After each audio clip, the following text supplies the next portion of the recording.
Senator Sinema, thank you very much for this and for holding this hearing. At our last hearing on this issue on the ports of entry along the southwest border that we held in June, we'd encountered about a 20-year high in the number of migrants who had attempted to cross the southwest border. We were at that time also seeing a significant surge in the amount of fentanyl that CBP was interdicting along the southwest border. Unfortunately, since June, these problems have only continued to compound. We recently concluded fiscal year 2021, where we saw the U.S. Customs and Border Protection encountered over 1.7 million migrants. That is the highest number of encounters in American history. During that same window of time, CBP interdicted over 10,000 pounds of fentanyl, the highest amount in our recorded history, a tenfold growth from when the government first encountered fentanyl in 2016. These two data points only capture what we interdict, not the totality of the picture, though. Outside experts and officials in the government are all aware that we have more got-away immigrants who had crossed the border this year illegally and significantly more drugs than were interdicted that flow through our port of entry. This crisis has significantly strained the federal government's resources. It's invited active harm into our communities. Stories about fentanyl overdoses, heroin overdoses, violence endemic to the narcotic trade are all too common now. In 2020, Oklahoma reported 629 methamphetamine-related deaths. Unfortunately, in this past year, we've just crossed the highest number of overdose deaths due to opioids, fentanyl, and all that we've had ever. 100,000 people died between April of 2020 and April of 2021. It's the first time that drug-related deaths have reached six figures in any 12-month period. Over the last 5 years, the Oklahoma Bureau of Narcotics has seen the vast majority of meth and fentanyl in Oklahoma are items that have been smuggled through Mexico into the southwest, over the southwest border. We're becoming more and more aware of the humanitarian and national security implications of the ongoing surge at the southwest border. We hear stories about unaccompanied minors being victimized for labor trafficking. Around the same time the DHS began reopening to fully vaccinated non-essential travelers, CBP announced that it's formally ended the policy of metering, which allowed CBP to control the flow of migrants during large surges by metering or creating a waiting list for the migrants to enter the United States and claim asylum. The Obama administration instituted metering in 2016 to ensure that CBP could fully meet its obligation to facilitate a secure and lawful trade and traffic at our ports while dealing with the surge of migrants. Career staff who served in the Obama and Trump administrations have stated the metering policy was useful as CBP navigated increasing flows of migrants. Rescinding the metering tool, I fear, will open up our ports to increased risk by allowing cartels to be able to surge migrants at the ports and overwhelm them to distract CBP while they move fentanyl and hard narcotics across the border. As our country reopens to travel, we have not seen how DHS will manage the increased demand for lawful trade and travel across our southwest border, which is essential to our economy. However, the rescission of the metering policy will force CBP to make tough decisions about how to balance responding to a surge of migrants while fulfilling its mission of facilitating lawful trade and travel.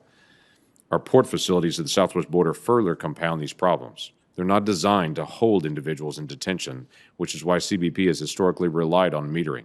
These facilities are also becoming increasingly strained and facing difficulties meeting our trade obligations or handling an increase in travelers. GSA, the General Services Administration, told Congress in a report that steady global and regional growth has funneled more people and goods through our nation's aging land port of entry infrastructure than it is able to handle. 2/3 of our land ports of entry have not had capital improvements in over a decade. Throughout the coronavirus pandemic, we've heard about disrupted supply chains and long wait times for shipped goods. We face significant difficulties obtaining the analogs and components our country needs for basic manufacturing. As our seaports continue to face crisis levels of congestion, it is likely that our aging land ports will face increased strains as they struggle to keep up with the demand for goods. Unfortunately, many of our ports along the southwest border were built before NAFTA and the USMCA, and they haven't been touched since these two agreements went into effect. Even worse, our ports have not been able to keep up with the evolving threat landscape over the last few decades.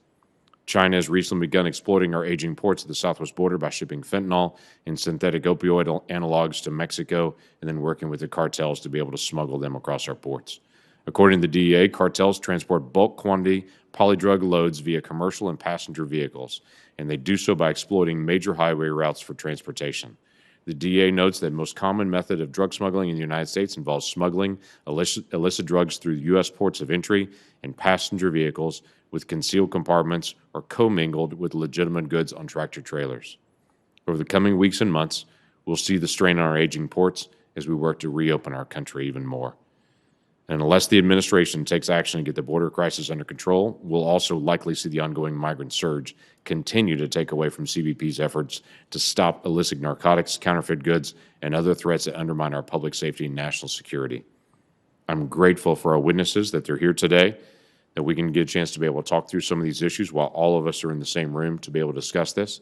I'm very aware some folks are joining us online in that dialogue, and some folks will be coming in and out of the room, but we're very grateful for your testimony and for us putting this on the record. Thank you. Sabatino, I want to continue this conversation you had raised in your opening statement as well about individuals who had false documents when they crossed the border at the land ports of entry. So there's really two things that are connected here. One is the ability to be able to identify false documents. I'd assume that's dealing with the document plus facial recognition. When we'll be at a point where all of our land ports of entry can actually do facial recognition to be able to line up and to compare that with the document that's been handled. And the second thing is you mentioned that 950 of these fraudulent documents came across last year in all ports, 600 of those of the southwest border. And I want to make sure I heard that number correct, that last year we had 600 false documents or documents that came across, but it wasn't actually the person that was holding the card. Is that correct?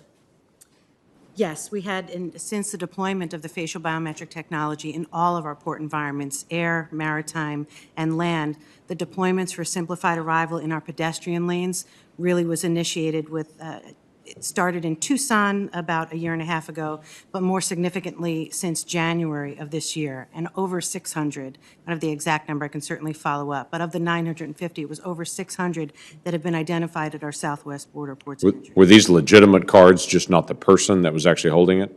Imposters to genuine documents. Okay. So then the question is, what happened to those legitimate documents then? That's a border crossing card or a passport, I assume. One of those being held. Is there a need for those to be able to go back to individuals? Is there if you're going to get another border crossing card for that individual, some kind of process where they can re-request it so we know what happened and how this ended up in their hands? Well, certainly through the interview process and trying to obtain the information from the individuals that we encounter. With individuals who present themselves as imposters, we can make referrals for federal prosecution for false claims, certainly in the scenario if they're presenting themselves as an imposter to U.S. citizenship. But with respect to the documents themselves, they are not returned to individuals. They are retained, and we dispose of them consistent with the policy with respect to the individual documents, which agency they could be returned to. So you can actually prosecute those individuals that show that are imposters, that are showing legitimate documents, just not the right person. How often do we? In the last fiscal year, we presented, and there were just under 500 cases of fraudulent documents accepted for prosecution. That is a national number. It's not specific to the southwest border. Okay, we'll follow up on that, get a specific number to know how we're prosecuting those. The non-intrusive inspection, Senator Sinema and I both have talked about that already, both in opening statements and questions. From a staff briefing that we had in September, we've learned that some of the money that had been allocated for non-intrusive inspections in other areas and other ports have actually been shifted to the southwest border for other purposes other than non-intrusive inspections. Are you aware of that, and how much was dedicated to non-intrusive inspections has actually been moved to other purposes? With respect to reprogramming funding, in response to user fee shortfalls and covering salaries, the specifics about where the funding and to what it was allocated, I can certainly follow up. Okay, let's do. Obviously, there's been a high priority in both sides of the aisle on non-intrusive inspections, both for drug interdictions and other contraband, and obviously facial recognition to be able to line up documents to see if they're actually accurate. We want to be able to see that continue and not be reprogrammed into other areas. Can I ask a question as we're trying to track this? We're getting very close to some deadlines here for CBP. Do you know what percentage of the CBP employees have been vaccinated or are facing possible issues for the vaccine mandate that's been laid down right now? The numbers continue to grow. I don't have exact data. We do have until the November 22nd deadline. That's a week, yeah. Yeah, and we're very optimistic about the numbers coming in. Do you have a guess on that percentage? Obviously, we're a week away. I would assume you would have some idea of how many people have not turned in their status on vaccination when we're just a week away. I don't have a good number for you today, sir. We'll follow up. Mr. Geronimo, do you have a good number for that, the HSI, the ICE? I do not, sir. Mr. Burns, are you aware of that for GSA? I'm not aware of the number. That's not in my area. Okay, we'll follow up in the next week. Obviously, that should be known. I would tell you, it's interesting to me the number of agencies that I've talked to that don't know that answer. We've reached out to multiple agencies. We deal with the federal workforce issues as well as national security issues. If we have a large number of individuals that are not vaccinated that'll go through the process of removal over the holiday period, that they're going to suddenly be removed from their jobs. It's a very expensive process to be able to hire, train, equip, and be able to reach out to bring on additional folks. I assume, Ms. Sabatino, you don't have too many employees at this point right now. That the last I saw that y'all had a backlog of staff that you needed to hire. Is that still true? We have a robust pipeline of individuals for the CBP officer position. And with respect to the vaccine mandate, there is also a population of individuals that can and have requested reasonable accommodations. So the process is expected to be over several months. We have been very engaged with our stakeholders as well, ensuring that they understand what the timelines for any impact, and we will forecast for them as soon as, we see any even remote potential for that. So your timeline for the accommodation and the answers to get back to individuals that are asking for accommodation is when?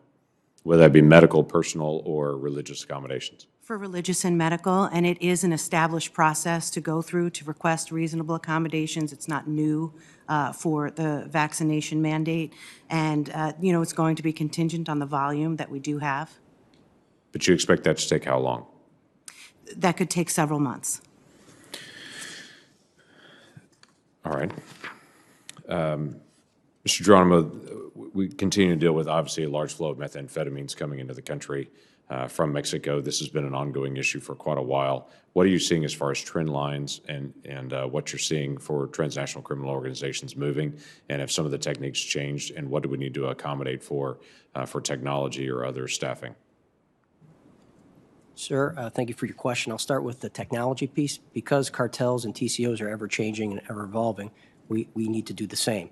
So a couple of items that I'd bring to your attention from a technology perspective is implementing mobile drug labs along the southwest border. Due to the fact that we're not necessarily dealing with just marijuana and cocaine anymore, we're dealing with synthetic narcotics, and again, it's difficult sometimes to determine what those substances are. So having a mobile drug lab platform along the southwest border would be welcomed. Pollen testing, if you're not familiar with it, pollen testing gives you the ability to provide with some certainty the geographical origin of where fentanyl and meth are being made. For example, it can tell you that this fentanyl is being produced in Guadalajara or Michoacan area, where it's been made in some province in China. I would also talk about using drones for offensive and defensive purposes, using drones for countering surveillance and for operational needs, as well as the ability to counter the use of drones by TCOs who are using them for bringing narcotics. And obviously, you saw recently in Iran the fact that it can be used for other means. As far as inflow, from a perspective that if I was a cartel, I wouldn't waste my time with marijuana, and if I'd get out of the cocaine business, because at the end of the day, with synthetic opiates and drugs of that nature, you're purchasing dual-use chemicals that are legal in most cases. You need a warehouse and a chemist, and at the end of the day, this is not going to go away. This continues to be an issue. From an HSI perspective, we've been on the front lines since day one of the opiate crisis. We've taken our Border Enforcement Security Task Force, or BESS, increased that from a traditional border perspective, and moved that and increased our presence at international mail facilities, consignment hubs, seaports, and we've non-traditional locations like Ohio and Michigan, for example, to put BESS in. We've had operations like Die Another Day, which is a partnership with CBP, U.S. Postal Service, DEA, focusing on pill presses that are being imported into the United States to be used to make illicit substances. When it comes to precursors, HSI and CBP are leading the way, by far leading the way in that. In the last 18 months, we've seized over 500 kilograms of precursors destined to TCOs. That's 1 million pounds of precursors to be used for meth and fentanyl. The other thing is partnerships. We are in tune with our federal and state and local partners, CBP, DEA, U.S. Postal, FBI. There's not a place where we're not working collectively together as a whole government approach. I understand your frustration in this, but it's not from a lack of effort on behalf of the men and women within HSI and CBP working the front line, sir. Thank you.